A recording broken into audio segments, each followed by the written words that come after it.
Today's talk is Who Am I? An Eastern and Western perspective. So what is the happiest nation in the world?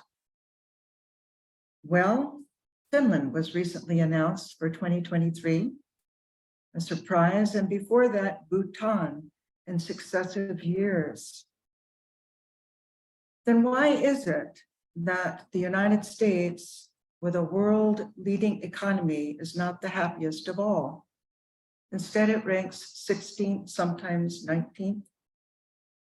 Surprisingly, Westerners have a low self-esteem. And the Dalai Lama was shocked when he visited this country for the first time in 1979, 1980. Whereas by contrast, Tibetans who have very little are strong in a healthy family life and an abiding spiritual tradition. Well, this was a long time ago. Times have changed. America is not what it was then. But to me, in 1979, coming back to this country after 4 months in India, the culture shock was not India. The culture shock for me was returning to this country and seeing in the airport the complexity and the unhappiness in so many faces. There's no doubt that we have difficult times today. Post-traumatic stress has been endured by war vets in the Vietnam War, the Afghan War, the Iraqi War. And today we have an enormous amount of gun violence, even in schools. Our pending economic and border crisis is there right before us. And we have a lack of civil discourse, even in the political arena. There are racial disparities and prejudice. All of this is a painful reminder of the underlying fraying of our social fabric. No doubt, natural stressors are loss of a job, loss of our homes.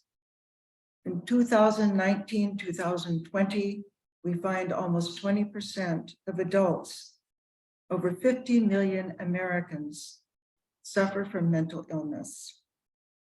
In the past year, we note about 15% of adults had a substance abuse disorder, not to speak of their children. 12.1 million individuals report serious thoughts of suicide, with the highest among multiracial individuals. And our youth, 1 in 10, suffer depression. And this impairs their ability to function in school, at home, with their family life or their social life. So this really is a good time for psychoanalysis, if one can afford it, or for an in-depth study of yoga psychology, which is free of charge. It's a good time to exert damage control. It's a good time to understand and work through a difficult time we may be facing, to try and transcend it. It's a good time to begin anew with a healthier sense of self. And it's a good time to develop and ripen a healthier sense of I, a self with a capital S.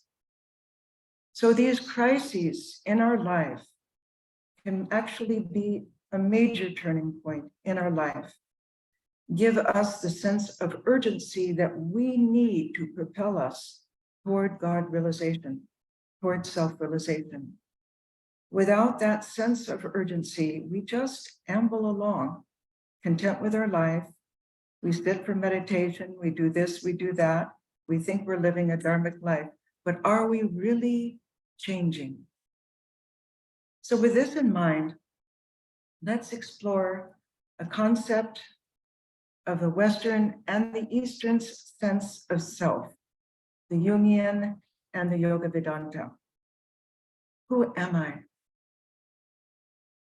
That's a very serious question. And very few of us actually ask that question, who am I? From a Jungian perspective, it's the psyche. But from a Yoga Vedanta perspective, it's the witness self, consciousness, not the contents of consciousness, consciousness itself. Second, what is the driving force within us? What drives us? Jung would say the libido, the energy of the psyche, conscious and unconscious. Yoga Vedanta would say it's the God urge within each one of us, the one energy which at times exerts itself as sexual, emotional, intellectual energy, but when transformed, it becomes spiritual power. So what is the method of self-development then? Jung would say it's self-actualization. Become what you innately are, what you are meant to be. If your parents want you to be an engineer, but you want to be a school teacher, follow your bliss. Become what you really wish to be. Yoga Vedanta would say self-development means self-realization. To realize the witness self, pure consciousness that resides in each and every one of us. So in both the Jungian and the Yoga Vedanta paradigms, there are three levels of mind. Jung would say there is the conscious, the personal unconscious, and the transpersonal, the collective unconscious. Yoga Vedanta would say there is the conscious, the unconscious, the superconscious. So let us explore some of the differences. What is consciousness? We use that word, but what is it? It lives so close to us, but we really don't know what it is. Jung calls it emphasize the internal psychic processes, not pure consciousness. In Yoga Vedanta, consciousness is our very being, the basis of a human being.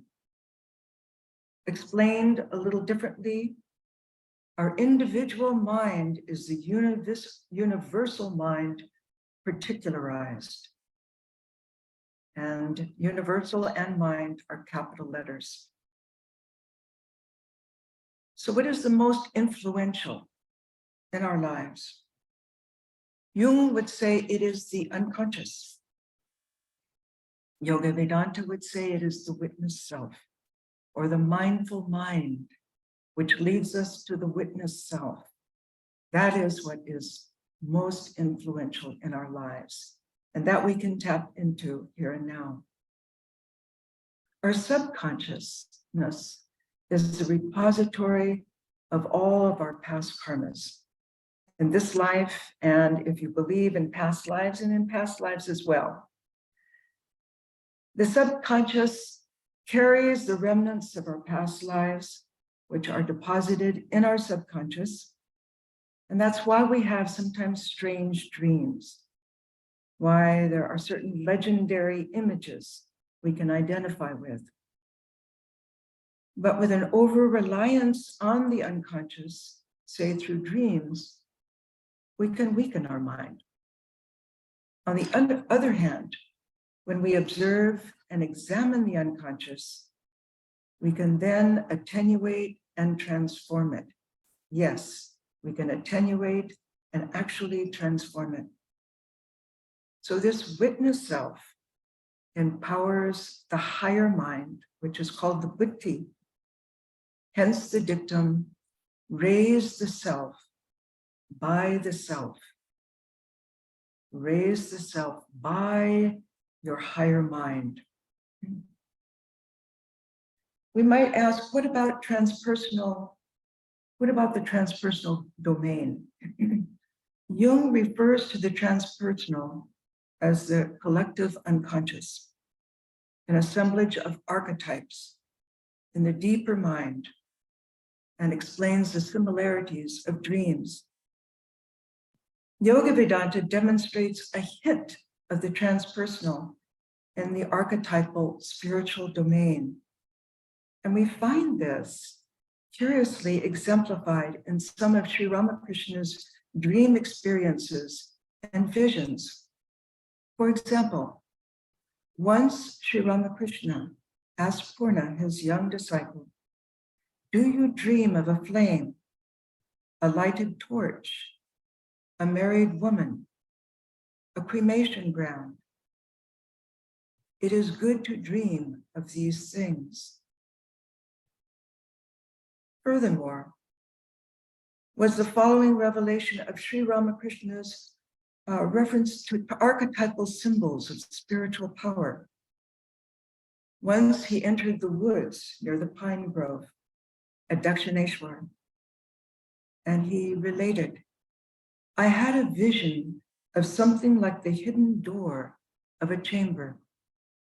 I couldn't see the inside of the chamber. I tried to bore a hole in the door with a nail knife, but did not succeed. As I bored, the earth fell back into the hole and filled it. Then suddenly, I made a very big opening." He then said, "These are very profound words."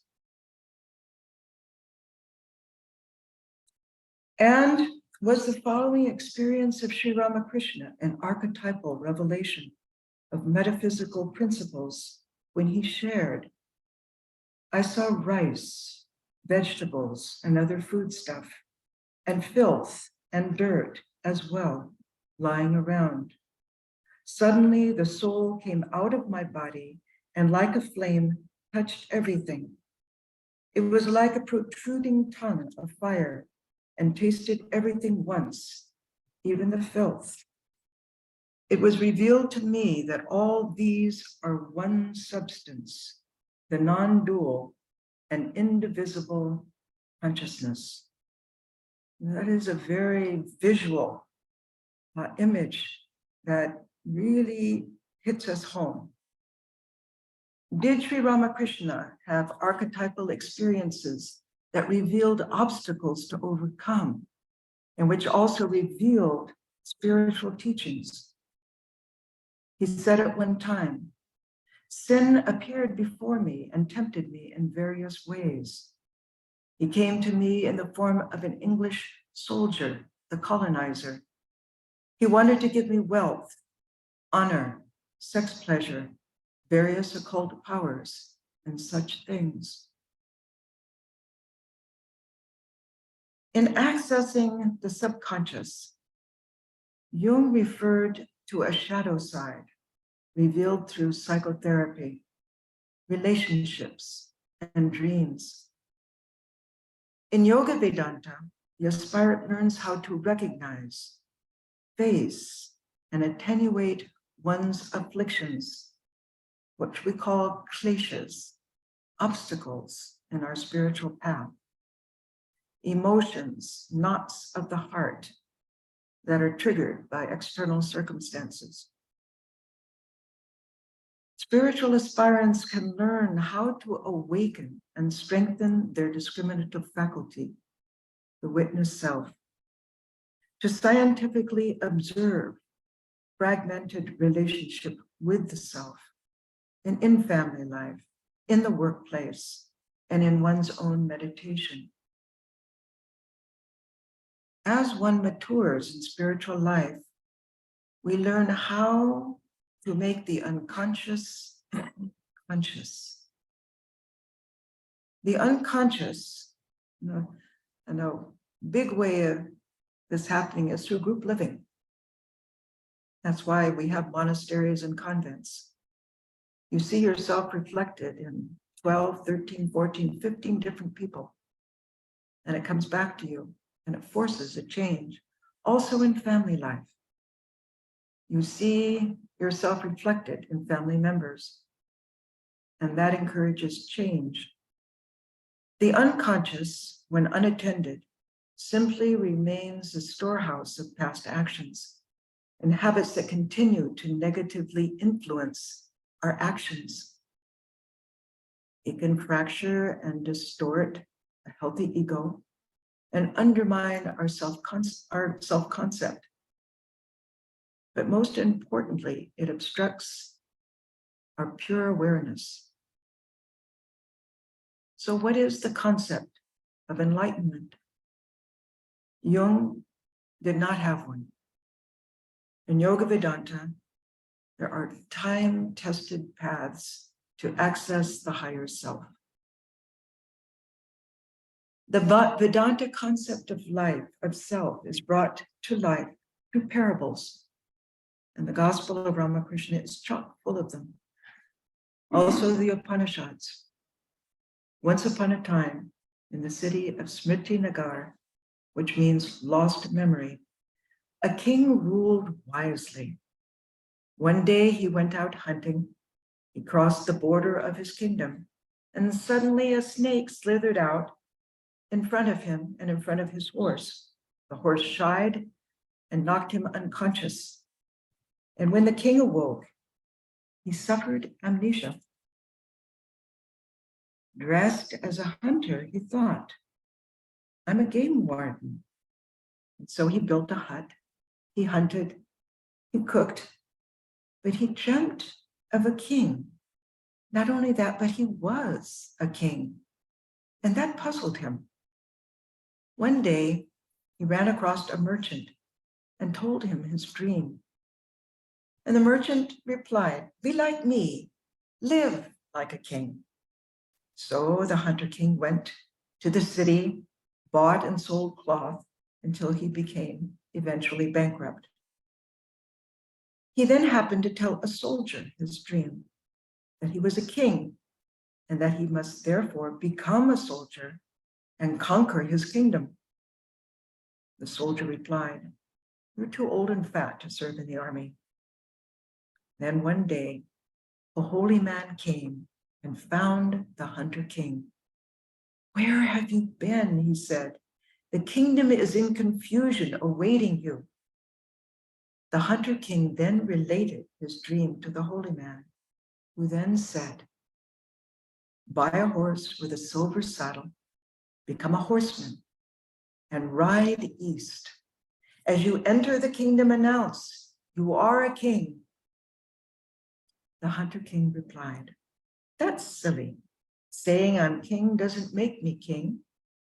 The holy man said, I will give you the gift of hypnotic speech. So the hunter king knelt down and received from the sadhu the power of words. And so the king went to the village, rented a horse and hired a horseman.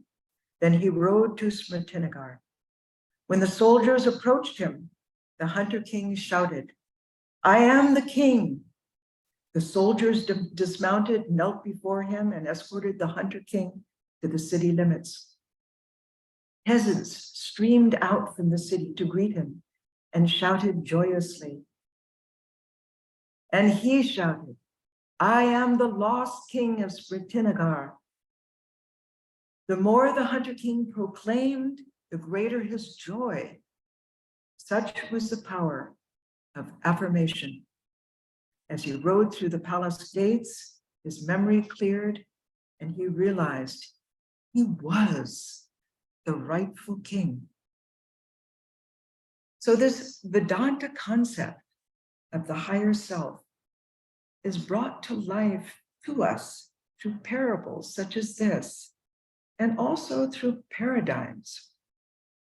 There's one famous paradigm of our two selves, the real self and the apparent self, a type of multiple personality disorder that we all have, a case of mistaken identity. In the Mundaka Upanishad, chapter 3, we read, like two birds of golden plumage, inseparable companions, the individual self and the immortal self are perched on the branches of the self-same tree.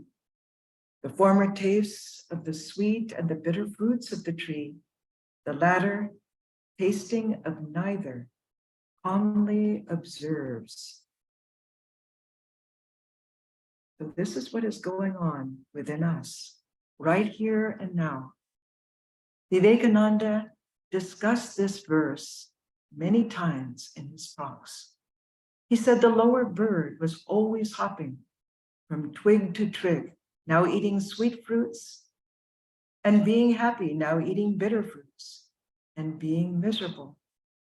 One day, when he had eaten a fruit more bitter than usual, he glanced up at the calm, majestic upper bird and thought, "Oh, I would like to be like him."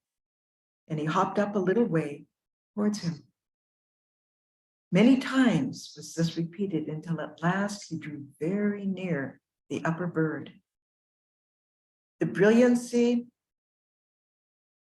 of this plumage dazzled him, seemed to absorb him, and finally, to his wonder and surprise, he found there was only one bird. He was the upper bird all the time. So who are these two birds? Vivekananda. So in this body are the two birds, always going together. Both have the same form and beautiful wings. One is the human soul, eating the fruits.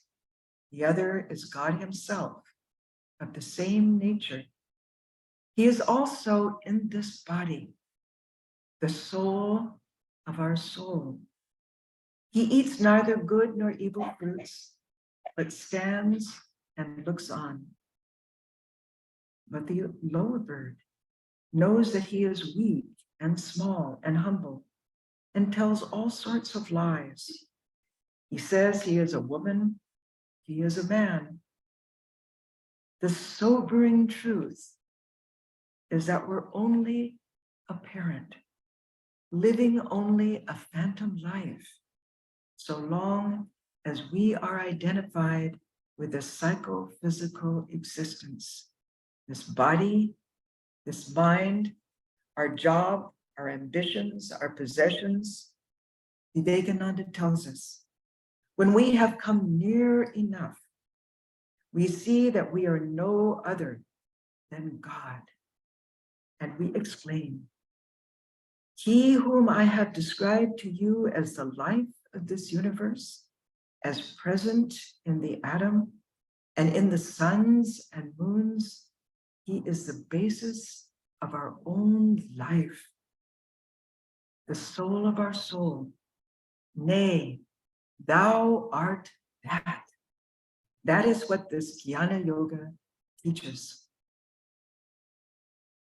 So eventually, when we near that higher bird, we realize we were never a lower bird, only the higher bird, dreaming the life of the lower bird.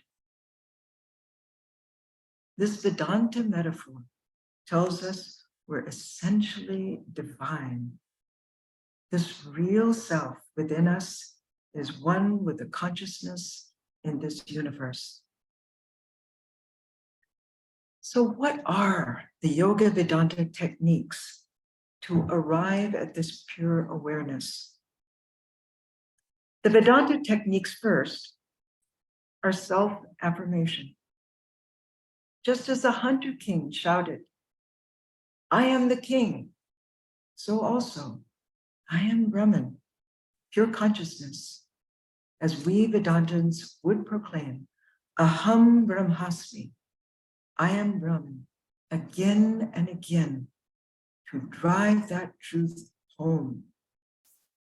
Also, the Vedanta techniques are through discrimination and self-analysis, rigorous discrimination and self-analysis.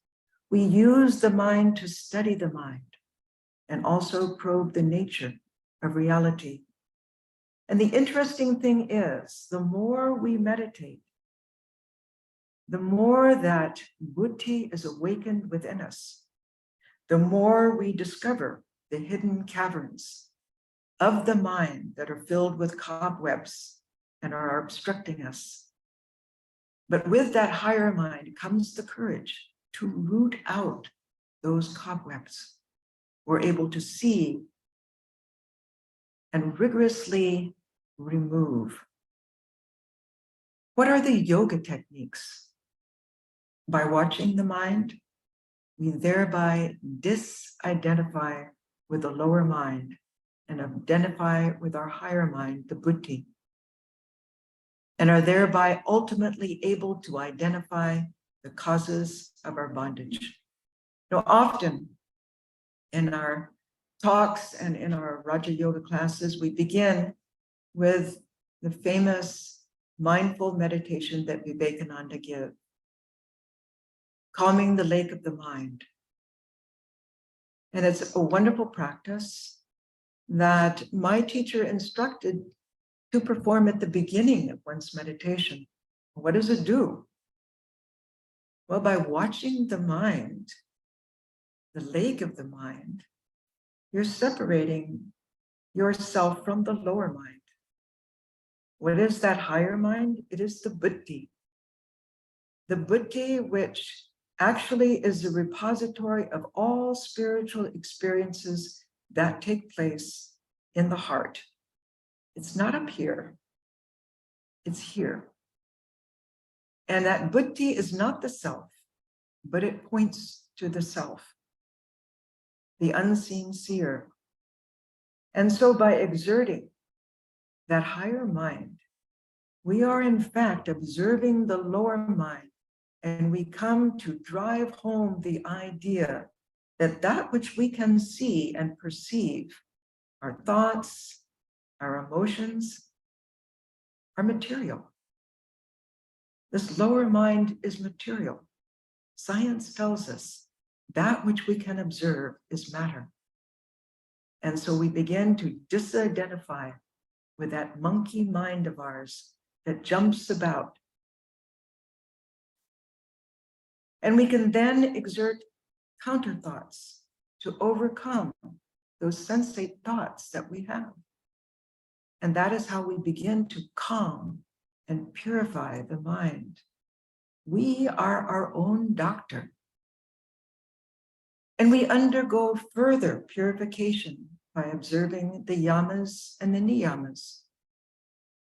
The yamas are the 5 abstentions: non-violence, satya, asteya, non-stealing, brahmacharya, moderation of the senses, santosha, contentment with what we have, tapas, aparigraha, non-greed. Does it work? Once when Swami Brahmananda was asked, what do you think of Mahatma Gandhi, who practiced truthfulness and brahmacharya? And Swami Brahmananda said in English, through sheer ethical life, he is knocking at the highest door of spirituality. And then we come to the niyamas, the 5 observances: socha, purity, mental and physical purity, santosha, contentment, tapas, spiritual practice, swadhyaya, self-study, and ishvara pranidhana, devotion to one's chosen ideal. These are all guiding forces in our spiritual life, and they help to keep us on track. They modify our behaviors. Again, we are our own best teacher. And in this way, we strive to attain union with the Purusha, the Atman, the higher self, through meditation on our chosen ideal, or anything that is pleasant or of a higher order, including elements of nature and spiritual dreams. So yes, we have 2 selves: the apparent self, which is the individual self, our familiar friend. We have vowed to defend and satisfy, but truly don't know what it is. It's sometimes angry, sometimes sad or happy, never satisfied. It is that which is perceivable, this body-mind complex, material, apparent, illusory, To seers of God, our malady, our human condition, makes us look to them like we are marionettes. Yes, that we are clowns. One day at Camp Taylor in Northern California, Swami Vivekananda revealed the luminosity of his spiritual mood. He was with a band of Westerners. After his meditation in Miss Bell's tent, Miss Bell, who was the leader of the California Street Home of Truth, remarked to the Swami, "This world is an old schoolhouse where we come to learn our lessons." "Who told you that?" the Swami demanded. She couldn't remember. "Well, I don't think so," he declared. "I think this world is a circus ring in which we are the clowns tumbling." "Why do we tumble?" Swami Bell asked. "Because we like to tumble," was his answer. "When we get tired, we will quit."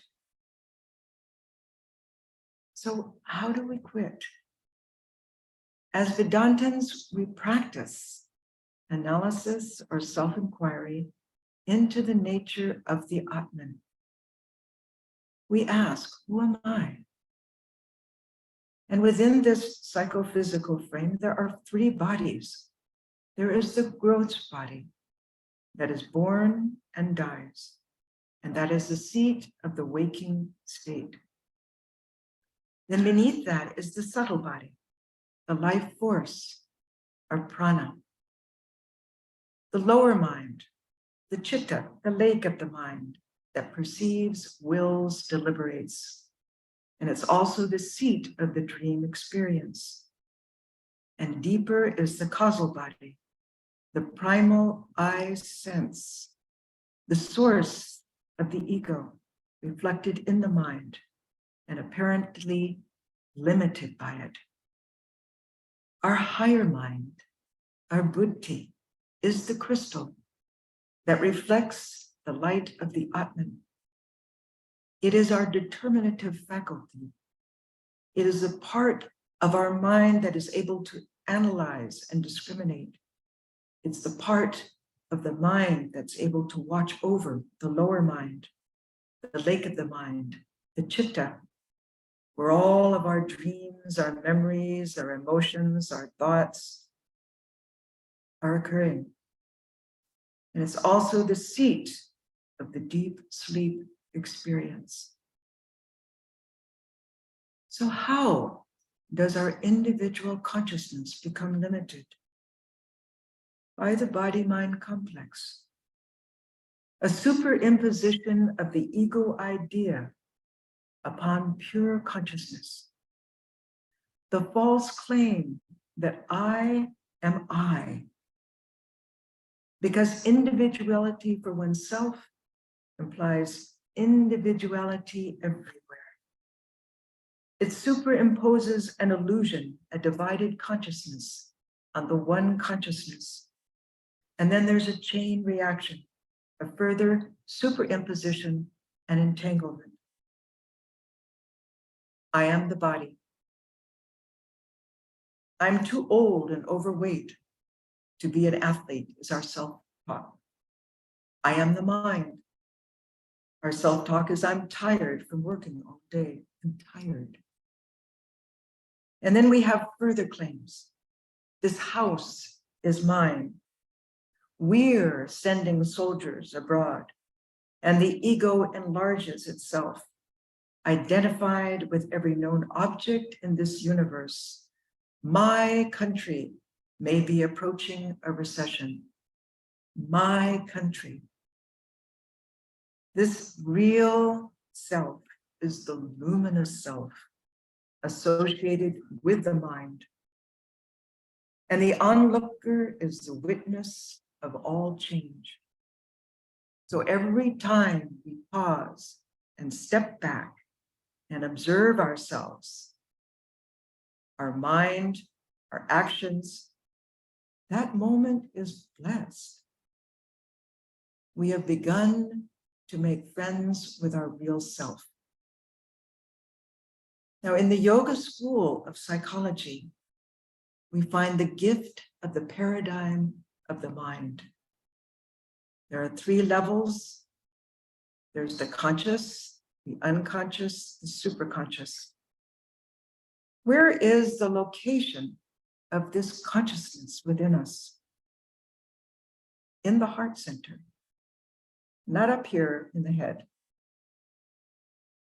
There are some kinds of correlates of consciousness, yes, but science cannot tell us what those are. And when a genuine experience of the divine happens, it occurs here. It is a felt experience. This heart center is beyond the physical body. We begin by meditating on it and within it. But when it expands and reveals a divine vision, it's far beyond this body, mind complex. Consciousness is not an epiphenomenon of the brain. For example, let's experiment. Let's quietly focus on a spot 1 yard in front of us and ask ourselves, where is consciousness? Is it here or is it there? Consciousness is not a function of the brain. It's the finest matter, a reflection of pure consciousness. It's like a sheet of glass that transmits sunlight. It's borrowed light. The mind is borrowed light. The lower mind transmits consciousness to the body and to all of our organs. So to summarize, the conscious mind is not a process, not a function, not a state or attribute of something else. It has functions and states. It is a positive substance, but ultimately not real. It's material. It has no consciousness inherent in it. One of the gifts of yoga is that it gives us the means and the ability to understand our kleshas. These are our afflictions, our human afflictions. We all have. By definition, afflictions are due to ignorance, due to our ego, due to our attachments, hatred, fear, or obsessions. It's not emotions, cluster of thoughts, feelings, impulses that drive us. These create knots, thoughts, and emotional tendencies. It's the source of pleasure and pain. It covers, each affliction covers the pure mind. How do we think? How do we think? Have we ever stopped to analyze how we think? It's rarely in a logical fashion. Former President, courage, from 9/11, oil prices, war in Iraq, righteous or unrighteous, financial crisis at home. We pull one stick of thought and an entire bramble of emotion falls, along with all sorts of cuts and bruises. This is what goes on in the mind. Thoughts are not exclusive of emotions. Thoughts come with emotional charges. So the system of psychology is a method of self-development to access the pure mind. And again, the ethical foundation are the yamas, the restraints, and the niyamas, the observances. And along with this comes pratyahara, a process of practicing withdrawal of the mind by the control and sublimation of thoughts and afflictions. And there was I think I've told this before, there was an old man who came to the Madras Center a long time ago and wanted to live in the center. He was too old to become a monk. He was really too old to meditate. But he had one practice. In his room, he put all the pictures of the direct disciples. And if you look at those photographs, and we have beautiful copies now, you see this incredible duality of a withdrawal of the mind in the eyes and love, devotion. And so for his hour of meditation, there's 16 disciples, he would stand for 3 minutes in front of each picture, just looking at the picture, and then move on to the next and the next and the next.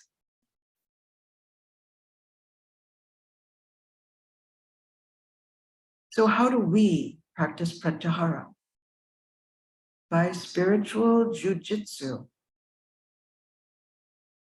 Suppose we dislike somebody. Prayer is proactive. That dislike covers our sense of the higher self. How do yogis pray? To the self within the enemy.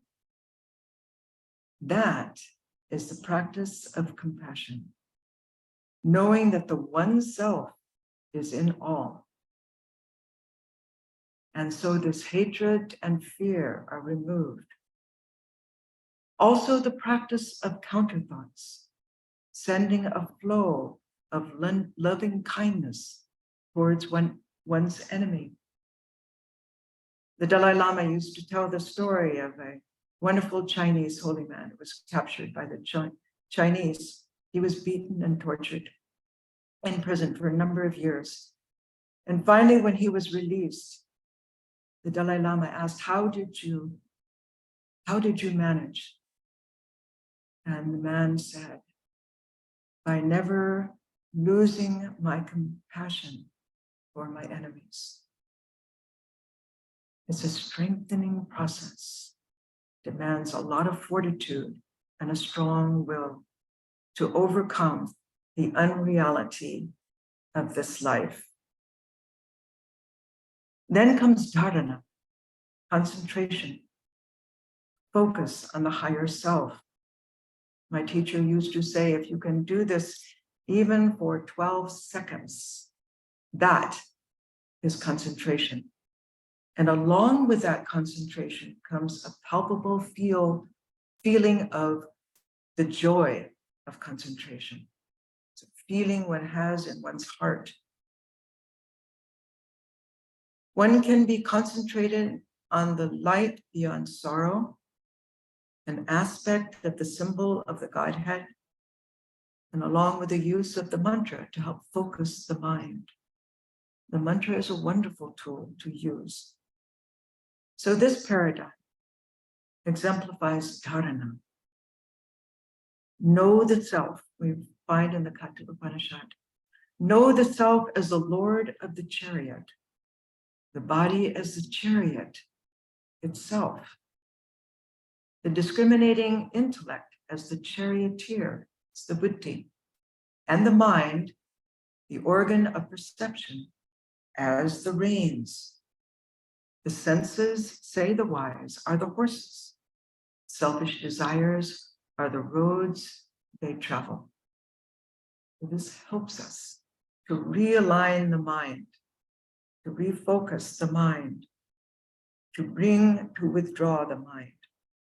So what is the Vedanta process of self-development in depth? Shravana manana, hearing and contemplating, tasting and chewing on Vedanta truths. Now, it's wonderful to listen to videos. That's great. But when you read a scripture, you're holding the scripture, and you have the time then to pause and reflect on what you're reading, to make these truths your own.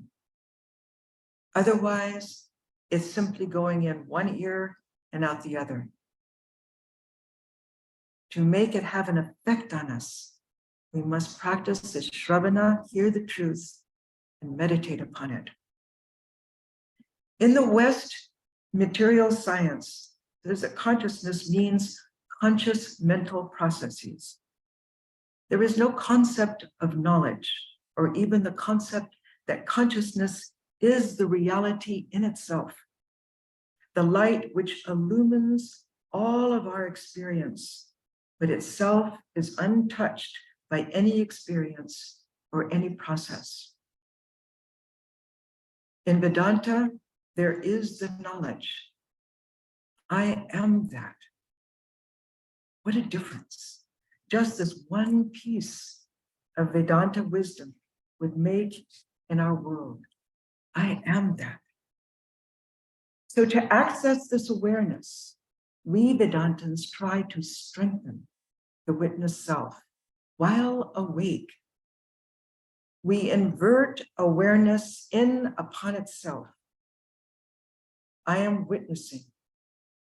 Observe all that is perceivable, material, this body-mind complex. Examine this body and the mind. Is it eternal? Discriminate on the nature of the body-mind complex. One way is the process of neti neti atman. I am not this, I am the Atman. I am not this, I am the Atman. Another way is to shock the mind by meditating on death itself. The Dalai Lama does this daily from 4:30 a.m. until noon. Meditation on death as a natural state was experienced by Ramana Maharshi. He had an actual death experience as young Venkataraman in 1896. At 17 years of age, he was sitting alone on the first floor of his uncle's house, and suddenly a fear of death gripped him. He felt he was dying. Why? He didn't know. Then calmly he thought, what is dying? This body dies. He lay down, outstretched, stiff, as though rigor mortis had set in. He held his breath. His lips closed. His body became like a corpse. Now what? The body is dead. It will be taken to the burning ground. It will be burnt, reduced to ashes.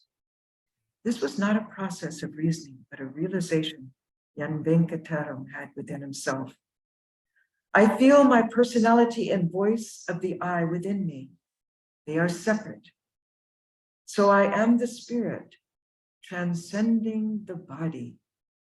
I am the spirit transcending the body. This realization came in a flash. This I was something very real, the only real thing, and fear of death vanished. His ego was lost in a flood of self-awareness.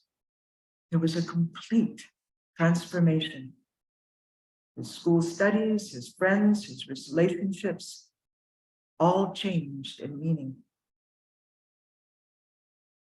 Now, there are in our tradition some meditations on death. The repetition of neti neti atman. I am not the body, I am the Atman. And then to meditate as though death is standing at one's back. My teacher often used to tell us, monastics, meditate that way, without a sense of urgency. Your meditation just rambles. So meditate as though you are going to die. Many of our monastics have meditated in one of the most powerful cremation grounds in India. The Manikarnika Ghat experience is a powerful atmosphere, where Sri Ramakrishna had the profound experience of Mother Kali, untying the knots of ignorance from the departed, and Lord Shiva breathing the Maha Mantra into their ear. In a spiritual setting, such as this, we can more clearly undergo the process, examining the nature of the self, discriminating what is non-self, and even shock oneself in order to transcend this body-mind concept. We renounce the contents of consciousness, all that is perceivable. We develop the will and the power of attention to negate what is unreal and fleeting.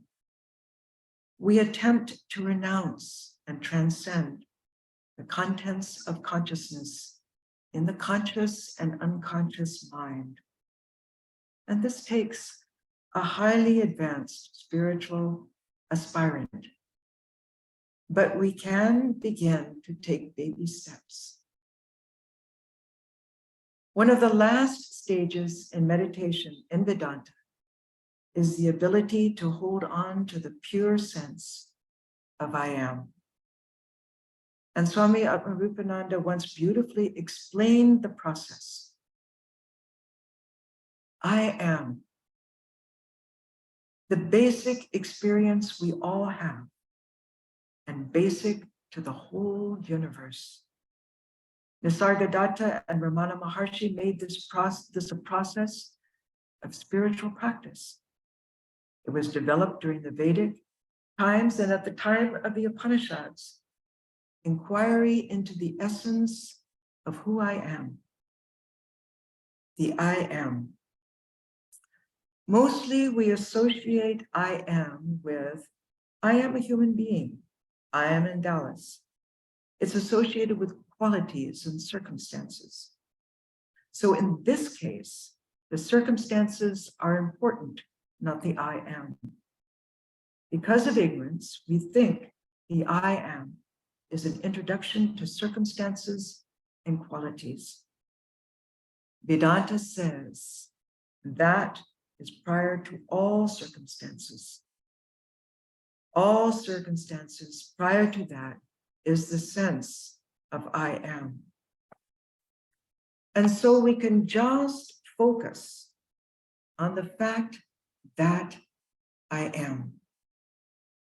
That is the direct intuition of the Atman.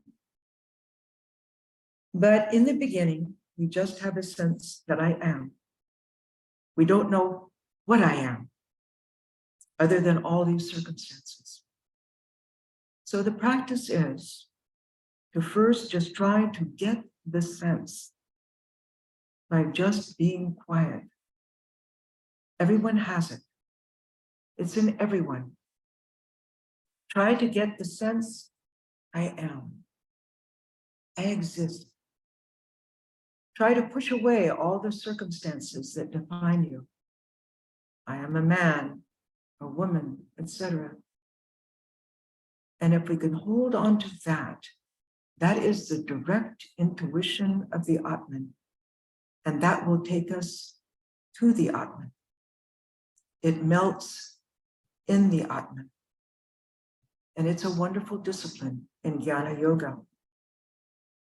There's also an I am practice in Bhakti Yoga. Ramanuja, the philosopher of devotion, gives two paths of devotion, the complicated and the easy. The complicated path of devotion is process-oriented. First, purify the mind by becoming unselfish. Do service so you're not focused on yourself. Then you can practice Ramanuja's version of Jnana Yoga. To understand, I am a center of consciousness, but to understand in particular that I am a soul, an individual I am. Brahmaprana is an individual I am. In that sense, each of us is an I am. In other words, when I think of I am, I think of the I am of me.